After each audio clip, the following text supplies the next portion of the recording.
It is no secret that the U.S. intelligence agencies wants to thwart, silence, suppress, or even eliminate any Black empowerment or Black revolutionary movements. Now, there's a long track history of this, right? I mean, you look at the civil rights movement, Martin Luther King Jr., Black Panthers, Malcolm X, Fred Hampton, and even now, they're trying to suppress and silence a movement. The Uhuru movement is a socialist Black revolutionary movement that is based out of St. Petersburg, Florida, and has offices in different places and leaders in different places, like in St. Louis, Missouri, Oakland, California, the Caribbean, all over the world, actually. They stand in solidarity against American colonialism and imperialism. So they stand in solidarity with countries like Palestine and even Russia. And they talk about this openly. Now, this FBI raid that happened in July 29th took place at their offices, taking all their electronic devices, clearing out their offices of paperwork, things like that. And then, of course, at the leaders' homes, they went in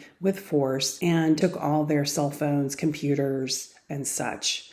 And in the case of Chairman O'Malley, they brought a tank, drones, as well as flash grenades used to blow up the back of his home. He was sitting at the kitchen table, as he describes, with his wife. They were talking about their doula program because the Uhuru movement, the Socialist Revolutionary Movement, is all about solidarity with the Black working class, and particularly pays attention to like impoverished neighborhoods that have been forgotten in St. Louis, Missouri. So programs like the doula program help with a high infant mortality rate to help quell that. And also they have a farmer's market. They do direct aid for people who need food. They also provide economic development so that there can be some Black-owned businesses so that the money in the community stays in the community and they can build.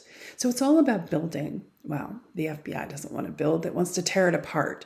And that's been obvious by the efforts to intimidate, harass, and even terrify and threaten to imprison members of this group. Now, the Uhuru has spoken out publicly about how unfair this was and how they have no ties to Russia. In fact, Chairman O'Malley said very clearly, he's been an activist for 50 years. He doesn't need Russia to tell him how to think. He's experiencing the Black poverty levels in the U.S. cities. He's experienced the colonialism and the U.S. imperialism and the racism systemically here. He didn't need Russia to tell him what to think. So this raid that took place and this harassment and intimidation continues. Now, on the other side of the aisle, you have the conservatives who are being also, there's been some FBI raids, like for instance, the former president, Donald Trump, who had Mar-a-Lago in Florida raided recently.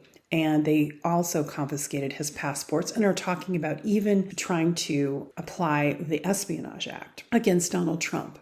All of this is kind of being looked at as a political ploy by the Biden administration so that he won't run in 2024 because Donald Trump has clearly stated that he would be running for president. So this begs the question, the U.S. intelligence agencies, who do they work for? Do they work for the people of the United States for safety and sovereignty of the nation? Or are they working as political weaponized tools to suppress workers' movements like the Uhuru Black Socialist Revolutionary Movement or the Republicans that have a different view? Have they become just a blunt tool to be used to oppress, imprison, and even assassinate in some cases people that they don't want to speak out and come forward?